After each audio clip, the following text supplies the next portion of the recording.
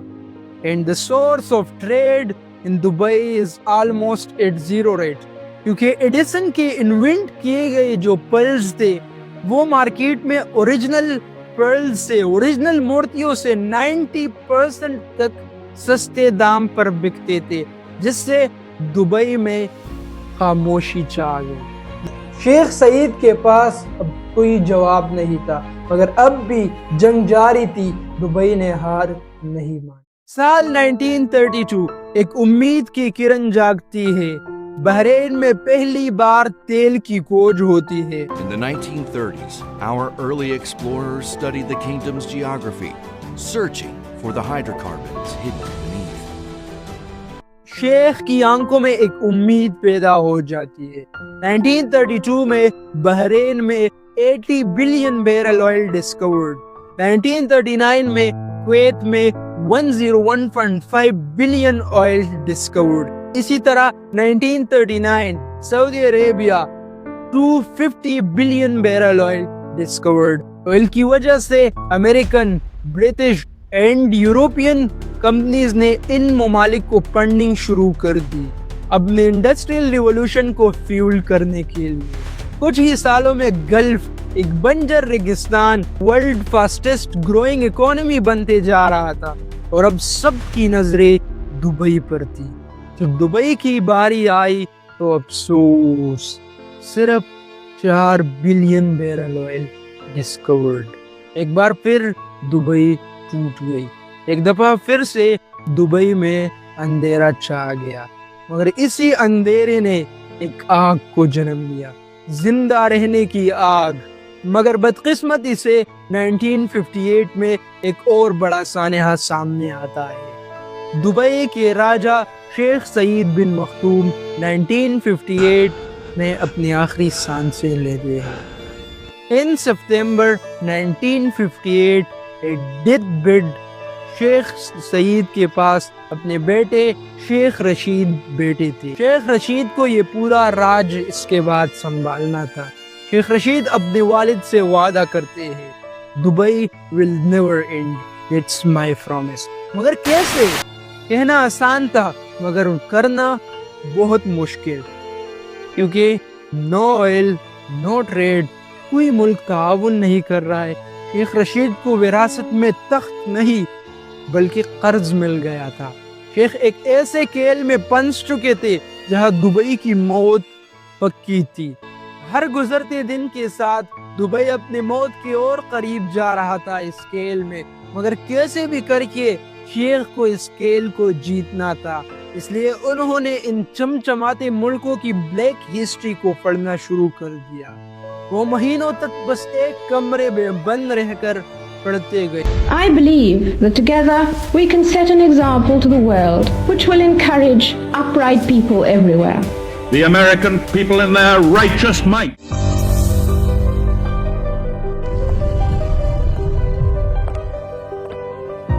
Slavery, لوٹ، وار gangs, دھیرے دھیرے کر کے شیخ کو کلیئر پیٹرن نظر آنے لگا، کیونکہ دنیا جیسی دکھتی ہے ویسی ہوتی نہیں۔ رولز تو بس دکھانے کے لیے ہوتے ہیں، سسٹم کو اپسٹریم لیول پر تو کچھ اور چیزیں لے جاتی ہے، اور یہاں سے دبئی کی تاریخ آرام آرام سے بدلنے لگی۔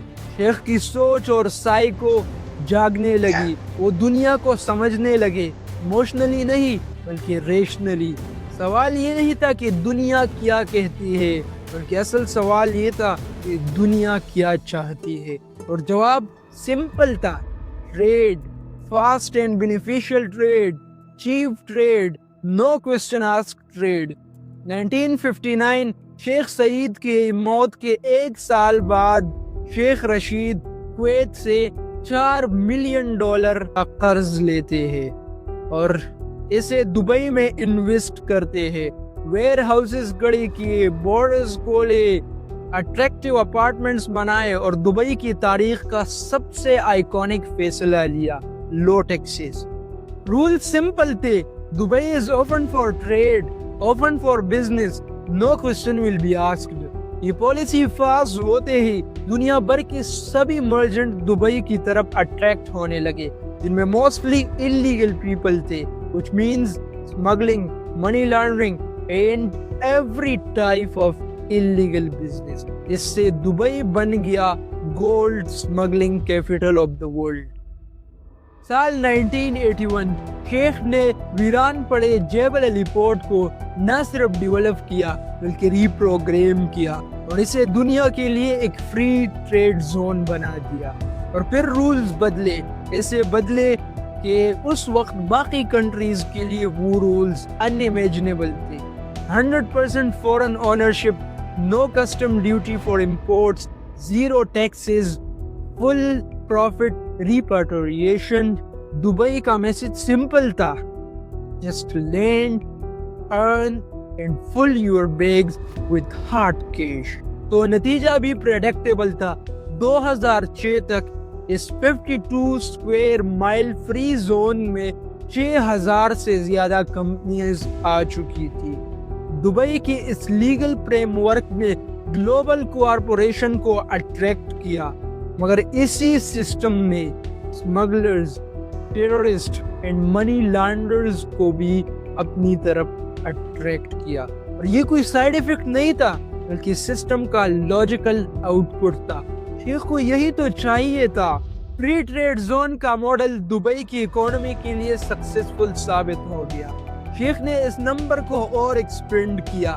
آج دبئی شہر میں لگ بھگ 30 سے زیادہ ایسے فری ٹریڈ زون موجود ہیں۔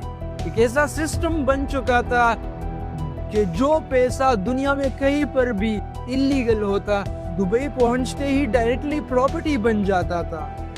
آج بھی دبئی کا فائنینشیل سسٹم ایک ایسا میز بن چکا ہے کہ جہاں پر لیگل اور انلیگل پیسہ ایک ہی ہائی وے یوز کرتا ہے۔ فرق صرف نیت کا ہے، سسٹم بالکل سیم ہے۔